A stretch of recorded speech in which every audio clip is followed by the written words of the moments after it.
Assalamualaikum warahmatullahi wabarakatuh. Alhamdulillah, akhir-akhir ini pertumbuhan tentang wakaf ini luar biasa. Kita tentu sangat bersyukur karena instrumen tentang kesejahteraan, keharkatan, keabadian yang telah dicontohkan oleh Rasulullah dan para sahabat sekarang tumbuh kembali. Tugas BWI, Badan Wakaf Indonesia, yaitu ingin mengajak pada seluruh masyarakat Indonesia, khususnya yang beragama Islam, untuk bersama-sama membangkitkan dunia perwakafan.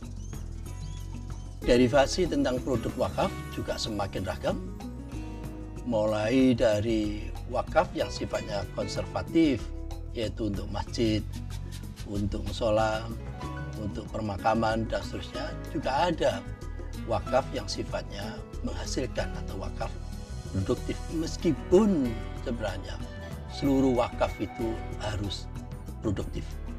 Karena esensi dari perwakafan itu adalah bendanya, aset atau harta wakaf itu tetap dia harus bersifat abadi. Yang bisa dimanfaatkan itu adalah hasil dari pengelolaan itu. Derivasi produk wakaf pun juga sangat beragam, mulai dari wakaf uang sampai dengan yang sekarang ini kita ingin bahas lebih mendalam nantinya, yaitu wakaf asuransi.